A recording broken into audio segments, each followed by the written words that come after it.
Bonjour les cocos, alors aujourd'hui on est à Vignery dans un village au fin fond de la Haute-Marne, un village de 230 habitants environ. Et on vient de visiter une église romane du XIe siècle, pour ses parties les plus anciennes. Une église absolument superbe, hein. Franchement c'est vraiment un chef-d'œuvre de l'art roman. Et c'est évidemment méconnu puisque c'est au fin fond d'un village de la Haute-Marne, de la Champagne-Ardenne, mais enfin c'est vraiment à faire et ça vaut le détour, hein.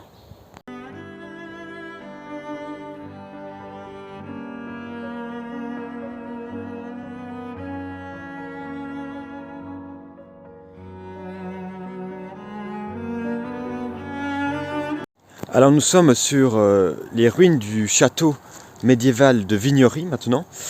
Des ruines s'étalant du XIIe au XVe siècle, me semble-t-il. Et en fait, ce château a été construit pour ses parties les plus anciennes dès le XIe siècle, en même temps que l'église de Vignery. Donc voilà. Bon, c'est vrai que c'est pareil, c'est assez méconnu, c'est au fin fond de la Champagne-Ardenne, mais ça reste du patrimoine architectural et historique intéressant à découvrir également. Et je milite assez pour justement la revalorisation de ce patrimoine villageois, quand même, tout à fait intéressant et tout à fait révélateur quelquefois de réalités historiques bien plus globales finalement.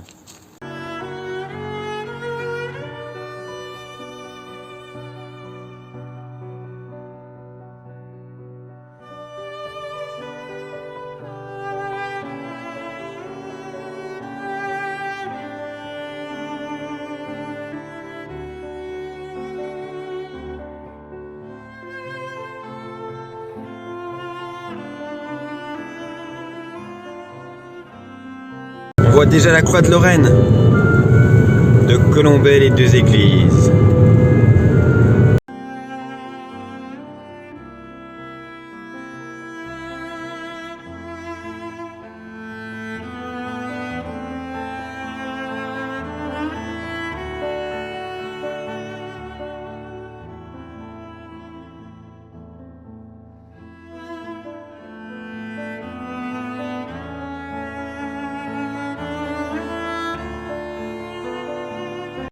Alors nous sommes actuellement à Colombey les deux églises et là je sors du cimetière. C'est très humble, hein, la tombe de Gaulle, on le sait, hein, elle est très humble. C'est très impressionnant parce que c'est d'autant plus impressionnant parce qu'elle est humble justement quand on sait ce qu'a fait ce grand personnage historique quand même. Mais n'oublions pas non plus que De Gaulle était extrêmement malin, hein, et que cette humilité, c'est peut-être aussi de la fausse humilité. Enfin, bon, c'est un jeu politique aussi, hein, c'est une action politique d'être aussi humble. C'est aussi évidemment malin. Enfin, ça joue de la légende finalement aussi, hein. Évidemment.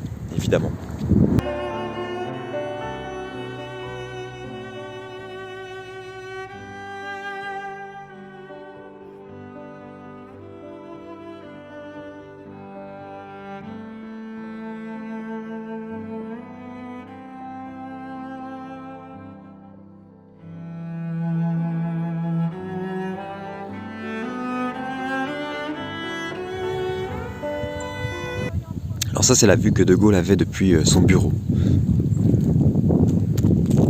Bon alors, c'est encore une propriété privée, donc la boisserie, donc j'ai pas pu filmer à l'intérieur, c'est interdit. Mais c'est vrai que c'est assez impressionnant quand même, hein. Il y a beaucoup de présents, en fait, de cadeaux de différents dirigeants dans le monde qui les ont offerts à Charles de Gaulle, et c'est quand même assez impressionnant de voir comme ça des présents allant d'une piéta du XVe siècle à des choses beaucoup plus récentes. Enfin, bref, c'est très impressionnant. Si vous avez l'occasion, pareil, hein, venez à la boisserie, c'est vraiment sympa. Ça vaut le détour. Et c'est aussi un lieu où on sent encore la présence du général. C'est un peu particulier quand même. L'atmosphère est étrange quand même. C'est ici quand même où il s'est un petit peu cloîtré, où il a passé beaucoup de temps de sa vie, où il a écrit ses mémoires. On voit le bureau où il a écrit ses mémoires. C'est quand même très impressionnant. Malheureusement, on n'a pas pu filmer tout ça. De Gaulle a acheté cette maison en 1934, notamment pour sa fille, qui était trisomique, Anne de Gaulle. Et donc ici c'était quand même assez bien. Après, enfin voilà, c'était assez calme finalement. Et donc après il a quitté cette maison durant la Seconde Guerre mondiale évidemment. Il l'a retrouvée un petit peu en ruine et donc elle a été reconstruite ensuite. Et c'est ici où il a accueilli Adenauer, justement le président de la RFA, de l'Allemagne de l'Ouest donc. C'est ici qu'il l'a accueilli, donc pas dans un cadre enfin, c'est ici qu'il l'a accueilli, mais on va dire c'est assez remarquable parce que finalement, il ne l'a pas accueilli dans le palais présidentiel, il ne l'a pas accueilli à l'Élysée, il l'a accueilli dans sa maison familiale. Et ça montrait bien que des relations franco-allemandes étaient possibles. Voilà. Et ça a ouvert finalement sur le traité de l'Élysée en 1963 ensuite. Hein.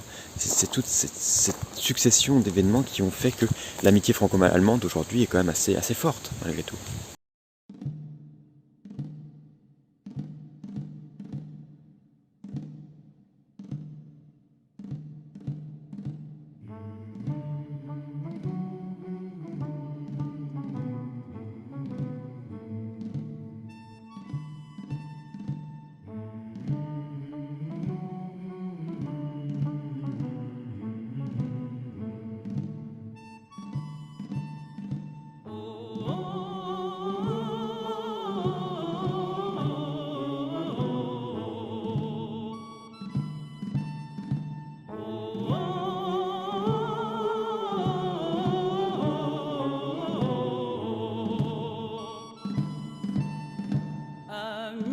Entends-tu le vol noir des corbeaux sur nos plaines? Ami, entends-tu ces cris sourds du pays qu'on enchaîne? Oh, et partisans, ouvriers et paysans, c'est l'alarme. Le Premier ministre anglais, ça ne fait aucun doute. Ce soir, l'ennemi connaîtra. Avant, elle a la main. Nous n'avons jamais eu de victoire. Après, elle a la main. Nous n'avons jamais eu d'effort. Montez de la mine, descendez des collines, camarades. Sortez de la paille, les fusils, la mitraille, les grenades. Oh, et les tueurs à la paille et au couteau, tuez vite.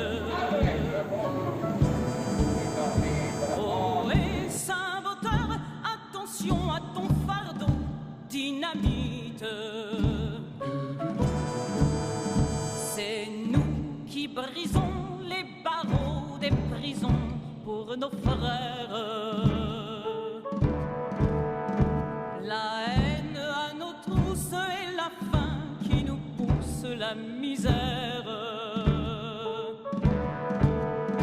Il y a des pays où les gens creux des lits font des rêves.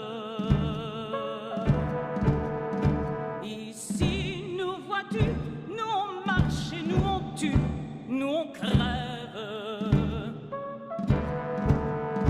Ici, chacun sait ce qu'il veut, ce qu'il fait quand il passe. Ami, si tu tombes, un ami sort de l'ombre à ta place.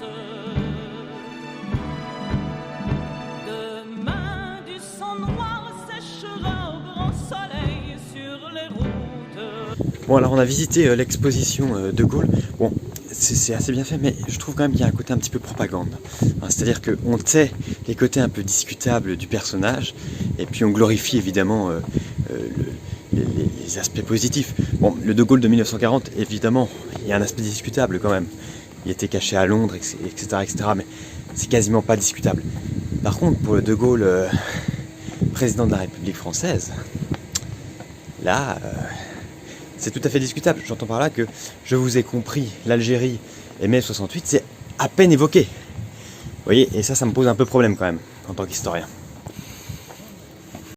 Bon, on va maintenant à la Croix de Lorraine.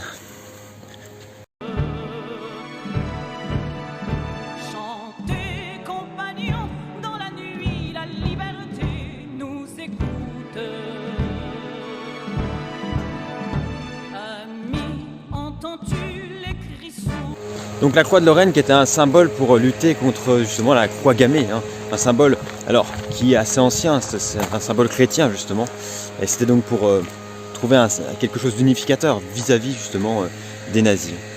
Plus j'y réfléchis, plus je me dis que finalement cette exposition sur De Gaulle, elle glorifie quand même beaucoup le personnage. Alors certes c'est un personnage glorieux, mais il y a quand même un côté un petit peu sombre, bien sûr, comme tout être humain, et je crois que c'est un petit peu mis de côté ça. Du moins, on l'évoque dans l'exposition, c'est évoqué, mais on va dire avec une muséographie très particulière, et on essaye un petit peu d'y lisser, j'ai l'impression de... Bon, oui, c'était aussi ce côté-là, mais bon, allez, on n'en parle pas trop. On parle plutôt des 30 glorieuses, on parle plutôt de la prospérité économique, on parle plutôt des réformes, et puis bon, mai 68, on n'en parle pas tellement. Après, chacun pense à ce qu'il veut sur mai 68, mais c'est quand même une partie de l'histoire de Gaulle quand même, je crois.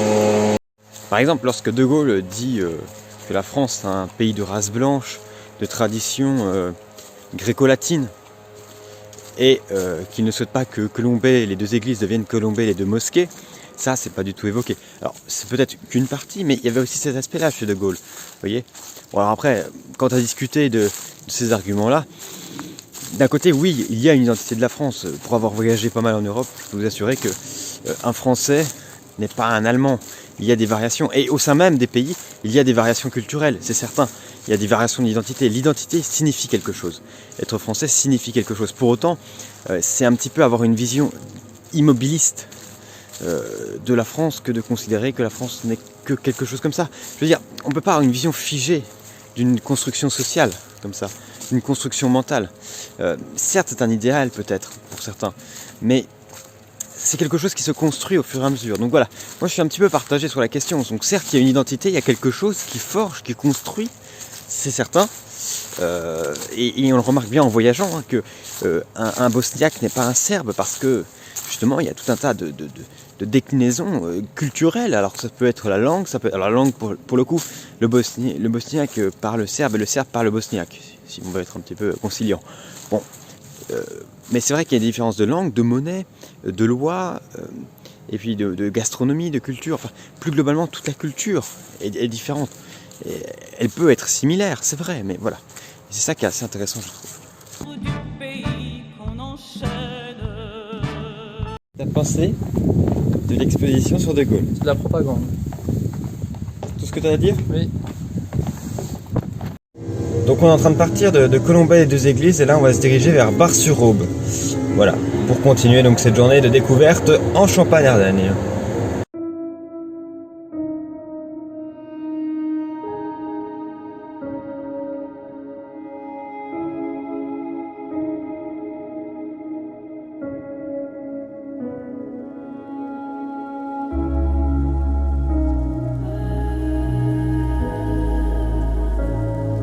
On est actuellement à Bar-sur-Aube et c'est une ville de 5000 habitants et on va donc la découvrir maintenant.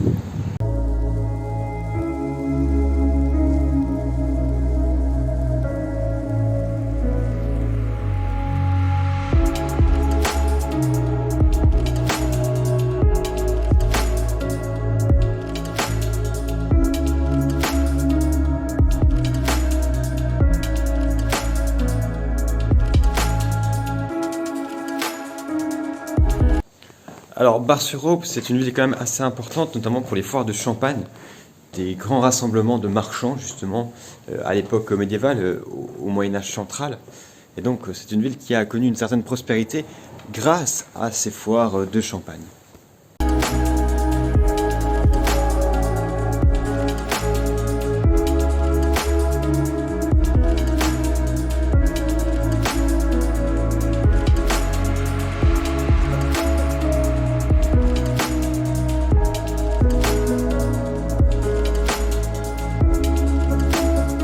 Alors on est dans un alloy, H-A-2-L-O-Y, et en fait c'est ici où autrefois on pouvait enterrer les défunts, mais ensuite avec les foires de Champagne justement, vous avez des marchands qui sont venus ici, mais c'est vrai que c'est assez sympa, enfin c'est assez inattendu on va dire, c'est la première fois que je vois vraiment un alloy comme ça autour d'une église.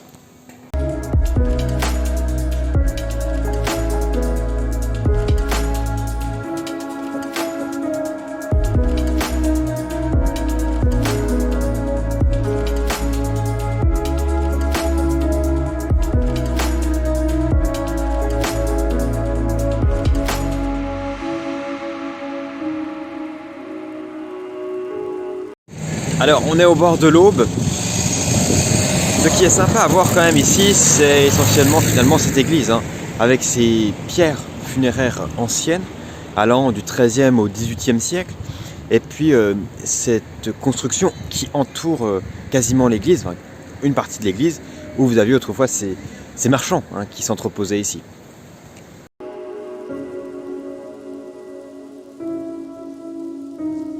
Alors on se dirige maintenant vers Colombey-le-Sec pour aller voir un cellier médiéval du XIIe siècle des moines de l'abbaye de Clairvaux.